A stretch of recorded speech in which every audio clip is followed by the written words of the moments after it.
Hello, everyone, and welcome to another episode of Ask the Pastor. And I'm Father Binh, the pastor at St. Timothy Parish here in Laguna Niguel. So I have two questions today for you, and they are related. So the first question is, my parents' ashes are currently at a columbarium far from our home, and we have purchased a new niche at a closer columbarium. If we remove the urns from their current columbarium, are we able to keep at home while arranging the transfer, or should the removal and reinterment be done on the same day? So for those of you who are not familiar, a columbarium is that building above ground where we bury, the body, the whole casket, as well as a niche for the urn. And so, yes, you can bring the ash home temporarily from the first columbarium that's far away, and then maybe wait a day or two. When the new columbarium or new place is ready, then you can have the interment or placing of the ash in the new place.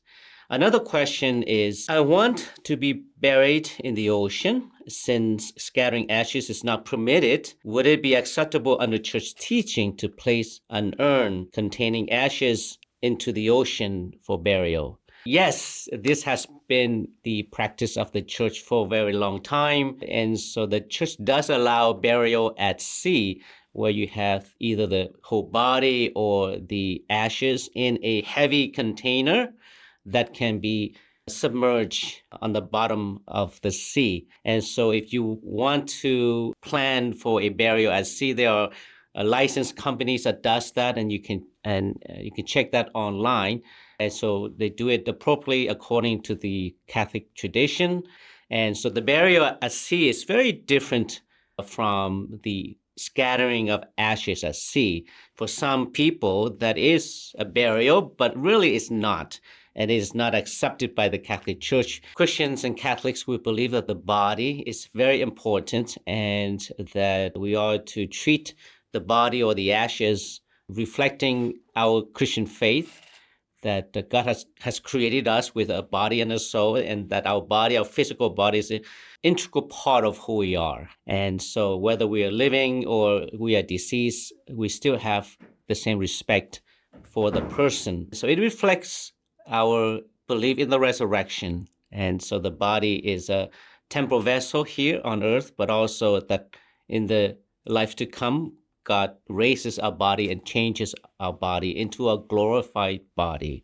A lot of times people may think that they can scatter the ashes or keep the ashes at home, and just imagine the kinds of abuses and things that can go wrong.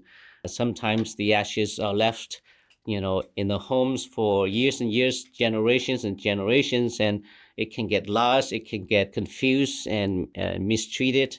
And I've heard horror stories about, people buying a new home or seeing things in the garage sale, and there they found like somebody's ashes there, forgotten. And so the physical body of a person is unique, special, and we need to treat that as such. None of us want to talk about death and funerals, right? But it's reality of our life. And so I would encourage, you, if you would like to learn more about this topic, go to our diocesan website. I encourage everybody to pre-plan for your own funeral so that it wouldn't be a burden to others, but also at your passing, that your wishes are respected. And so thank you for tuning in. And if you have other questions, please submit them on our website or email, and I'm glad to answer them. And see you next time.